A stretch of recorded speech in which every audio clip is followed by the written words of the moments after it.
Ich habe hier heute sogar zwei Objekte dabei. Es handelt sich beides mal um Knochen. Ich habe hier erstmal den einen, der sieht relativ unspektakulär aus.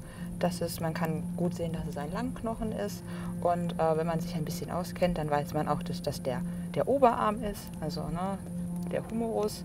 Und der ist ungefähr ein bisschen über 31 cm lang und weist eigentlich keine Besonderheiten auf. Also was ist jetzt an dem so spannend? Das richtig Spannende ist eigentlich der zweite Knochen, den ich hier mitgebracht habe. Das ist dieser hier. Der ist deutlich kleiner und schmaler, aber wenn wir uns den genauer angucken, gerade auch im Bereich des Humeruskopfes, sehen wir, dass das eigentlich auch ein Oberarmknochen ist und der einfach eben total anders aussieht. Und dieser anders aussehende Knochen, das ist heute der Knochen, den ich ganz besonders spannend finde. Der wurde im Irak gefunden und gehört zu einem Neandertaler. Und der hat dieses Exemplar vor ungefähr 50.000 Jahren gelebt. Damit ein Knochen so aussieht, wir können hier sehen, dass er schwer verletzt war, 2 Brüche, falsch zusammengewachsen, muss natürlich was passieren, ja.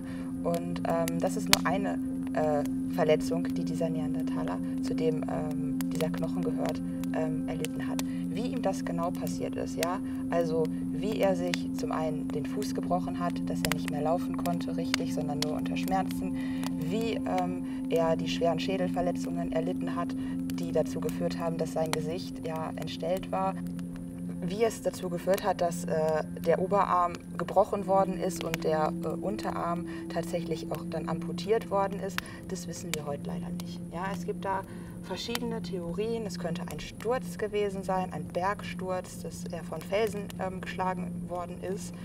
Ich habe oft mir eine Jagdszene vielleicht auch vorgestellt, aber das ist auch gar nicht so wichtig, wie ihm das passiert ist. Das Wichtige an den Knochen ist, oder was uns das hier mitteilt, ist, was danach mit ihm passiert ist.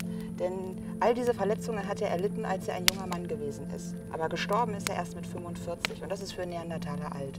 Das heißt, wenn wir uns überlegen, welche Folgen diese Verletzungen für ihn gehabt haben, ja, er konnte nicht mehr laufen, das heißt, in der Jagd war er eigentlich keine wirkliche große Hilfe. Aber irgendjemand hat sich trotzdem über Jahre um den gekümmert, haben den gesund gepflegt und einfach über Jahre, ich will nicht sagen mitgezogen, das klingt so, aber sie haben ihm Nahrung zur Verfügung gestellt, ja, sie haben für seine Kleider gesorgt, sie haben dafür gesorgt, dass er am Feuer sitzen konnte, Hitze hatte und alles, was er eben so brauchte und das über viele, viele Jahre. Und das finde ich einfach unendlich spannend. Der hat in Anführungszeichen viel Arbeit gemacht, aber viel beitragen hat er im Gegenzug nicht gekonnt.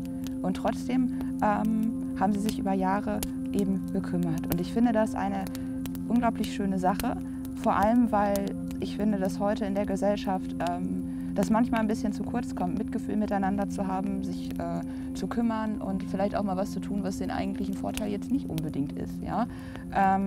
Und das kommt einfach zu kurz, aber wir können sehen, dass wir das seit über 50.000 Jahren eigentlich können. Ja? Dass das ganz tief in uns eigentlich drin ist und wir gar keine fiesen Egoisten sein müssen. Ja?